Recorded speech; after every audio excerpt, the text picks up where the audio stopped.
हिंदी के एक नए एपिसोड में आपका स्वागत है। इस वीडियो में हम पहले बात करने वाले हैं एक ऐसे इंजन के बारे में जो कि भारतीय वायुसेना के सुपर सुखोई प्रोग्राम का पूरी तरीके से कायाकल्प करने में सक्षम है। और अगर भारत ने इस प्रोग्राम को एक्सेप्ट कर लिया तो निसंदेह भारत में जो इंजन की समस्या है वो दूर हो जाएगी। लेकिन हम ये भी जानेंगे कि रशिया की तरफ से ये जो नया इंजन ऑफर किया गया है ये कैसे भारत के इंडिजिनस इंजन प्रोग्राम से कोलाइड कर सकता है और क्या भारत इसको एक्सेप्ट करेगा या नहीं, इस पे भी हम चर्चा करेंगे। आइए जानते हैं पूरा मामला क्या है। देखिए, एक बात हम लोग जानते हैं कि एरो इंडिया की शुरुआत हो चुकी है और इस दौरान रशिया अपनी पूरी ताकत झोंक चुका है, जहां पर वो एक के बाद एक जो एडवांस डिफेंस टेक्नोलॉजीज हैं ये भारत को ऑफर कर रहा है। फिर चाहे वो फाइटर एयरक्राफ्ट हो, surface to air missile system हो, एयर टू सरफेस मिसाइल्स हो, एयर टू एयर मिसाइल्स हो या फिर इंजन टेक्नोलॉजी हो। लेकिन इसी क्रम में रशिया से एक बड़ी रिपोर्ट सामने निकल के आई है।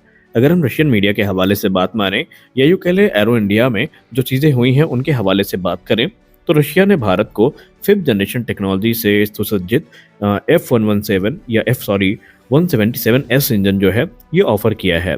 अब इस इंजन को लेकर रशिया ये क्लेम करता है कि ये स्टेल्थ ट्रीटेड है, यानी कि इसमें stealth treated thrust vectoring nozzle जो है ये यूज़ करी गई हैं। और ये इंजन बेसिकली भारत के जो सुपर सुखोई अपग्रेड प्रोग्राम है उनके अंतर्गत भारत को ऑफर किया गया है। इसके अलावा रशिया ये भी क्लेम करता है कि सुपर सुखोई के अलावा जो दूसरे इंजन प्रोग्राम है भारत उसमें भी इसको यूज कर सकता है।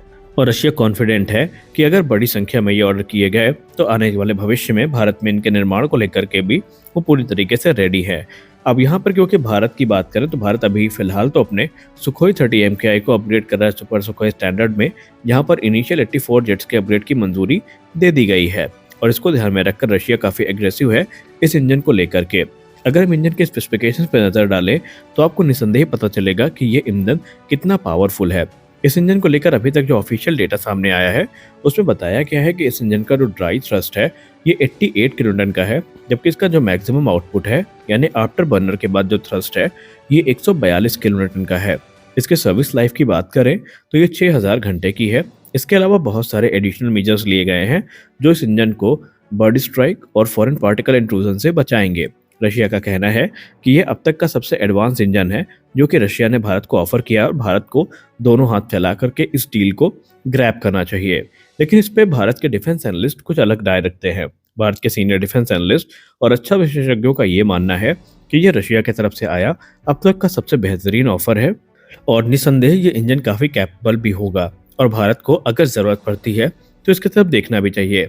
लेकिन प्रैक्टिकली पहले हमें ये सोचना चाहिए कि क्या हमें इस इंजन की ज़रूरत है, क्योंकि एक्सपर्ट्स ये मानते हैं भारतीय वायुसेना को इसके पहले जो AL-41 इंजन है वो ऑफर किए गए थे, लेकिन भारत ने कहा था कि उनका काम AL-31 से चल जाएगा, क्योंकि मिश्र धातु निगम लिमिटेड GTRE के साथ मिलकर के भारत ने बहुत सारी जो मॉडिफिकेशंस हैं वो इन इंजन्स पे कर रखी हैं। लेकिन हम ये भी इनकार नहीं कर सकते कि विरूपाक्ष जैसे जो एडवांस और पावरफुल रेडार सिस्टम है, दूसरे पावरफुल इलेक्ट्रॉनिक वॉरफेयर सिस्टम है, इनके लिए हमें और ज़्यादा पावर की ज़रूरत पड़ेगी जो कि शायद AL-31 से पूरा ना हो। उस क्रम में भारत चाहे तो इन इंजन्स को यहाँ पर कंसिडर कर सकता है।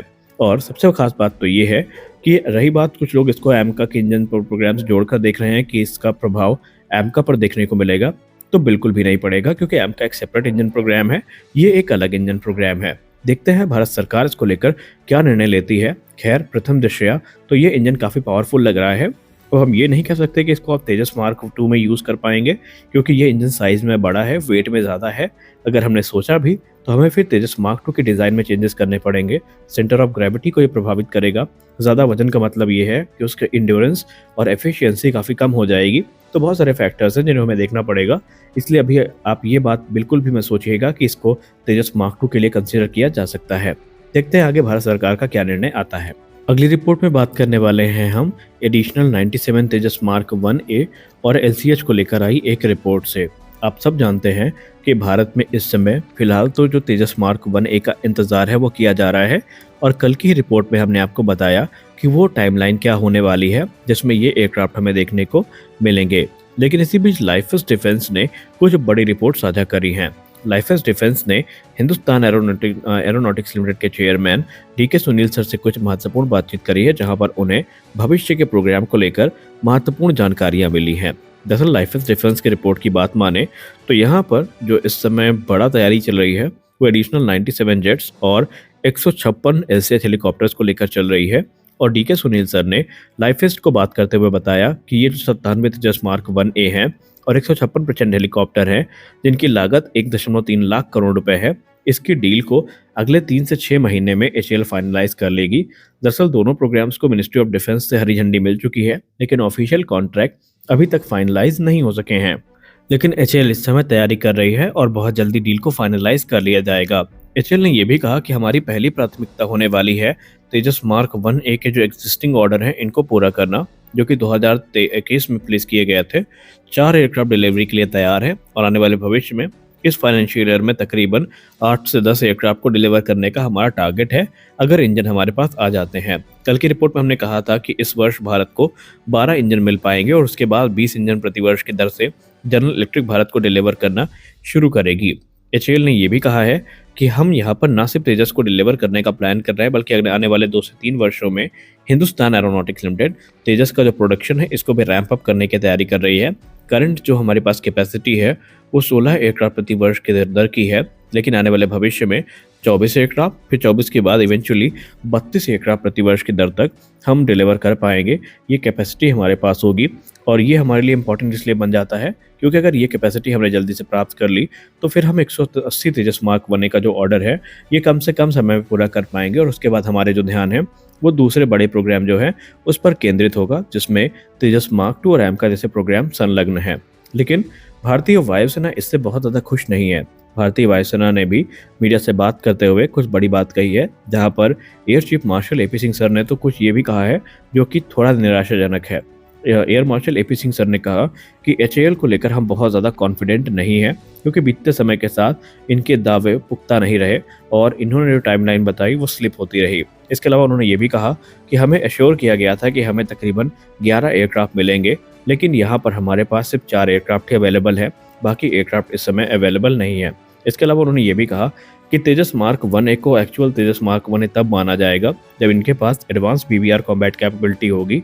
यहाँ पर उनका जो इंगित कह सकते हैं इंडिकेशन था वो बेसिकली अस्त्र मार्क 1 और अस्त्र मार्क 2 मिसाइल को लेकर के था, जो कि अभी रेडी नहीं है तेजस मार्क 1A के लिए, अभी ये टेस्ट से गुजर रही हैं। यानी भारतीय वायुसेना ने पहले ही कंफर्म कर दिया कि हमें एक लंबा रास्ता तय करना है, उसके बाद हम आपको बताएंगे कि हम इससे कितने संतुष्ट हैं। रही बात एलसीएस प्रचंड को लेकर के, तो एलसीएस प्रचंड को लेकर के सेना को कोई दिक्कत नहीं है। ऑलरेडी जो लिमिटेड सीरीज प्रोडक्शन के हेलीकॉप्टर्स हैं ये सर्विस में हैं और उनसे प्रभावित होकर के ही जो एडिशनल ऑर्डर्स हैं वो दिए गए हैं। आने वाले भविष्य में ये संभावनाएं बताई गई हैं कि ये नंबर 200 को पार कर सकते हैं, क्योंकि इंडियन आर्मी, इंडियन एयरफोर्स के अलावा नेवी का भी जो इंटरेस्ट है वो प्रचंड के ऊपर जग रहा है। तो देखते हैं इनका भविष्य क्या होता है। तो आशा करते हैं आपको वीडियो अच्छी लगी होगी। वीडियो अच्छी लगी तो वीडियो को लाइक करिए, नए हैं चैनल को सब्सक्राइब करिए और साथ साथ आप ये भी बताइए कि भारतीय वायुसेना प्रमुख के कथन से आप संतुष्ट हैं कि आपको भी लगता है एचएएल अपने टाइमलाइन पे बनी नहीं रह पा रही है और इसके पीछे की वजह क्या है, यह भी जरूर बताएं। मिलते हैं अगले वीडियो में, तब तक के लिए जय हिंद।